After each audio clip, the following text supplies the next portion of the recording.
Ligação à redação da RTP no Porto, onde está o comentador RTP Ricardo Jorge Pinto. Ricardo, depois da tomada de posse do governo, que cenários se seguem?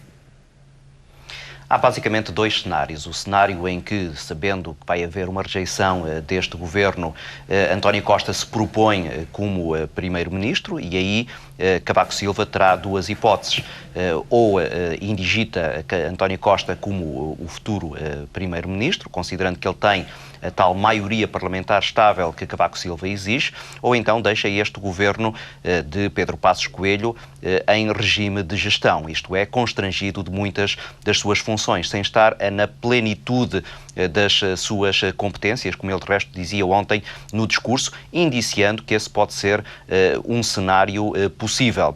Agora, parece-me que será um cenário perigoso e até de resto em contramão com aquilo que Cavaco Silva tem defendido do ponto de vista da necessidade de haver um governo que, para além dessa tal maioria parlamentar, tenha capacidade de manter um rumo de crescimento de que Portugal precisa. Até quando é que se poderia manter esse governo de gestão?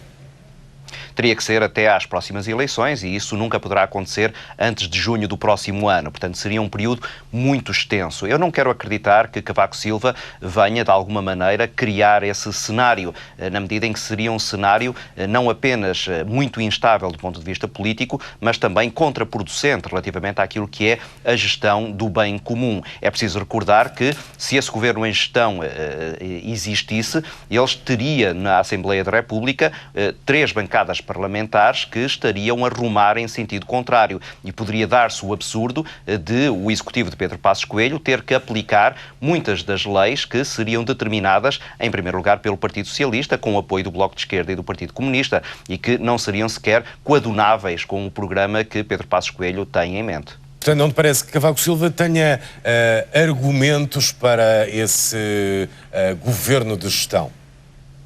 Penso que não. Cavaco Silva chamou a atenção para um aspecto que, quanto a mim, é o único que legitima a decisão que ele ontem tomou, que é o facto de António Costa ter chegado à reunião com o Presidente da República sem um acordo com comunistas e bloquistas. Vimos ainda agora declarações em que esses dirigentes se mostravam disponíveis para esse acordo, mas esse acordo não existe e, portanto, é natural que Cavaco Silva não quisesse apenas acreditar na palavra desses dirigentes, considerando que poderia haver ainda uma ruptura de última hora. Agora, no momento em que António Costa aparecer junto do Presidente da República com um acordo com esses partidos e garantindo algumas normas fundamentais, nomeadamente no que diz respeito ao respeito pelos tratados internacionais, eu penso que Cavaco Silva não terá grande margem de manobra para rejeitar esse executivo, essa proposta de executivo liderada por António Costa.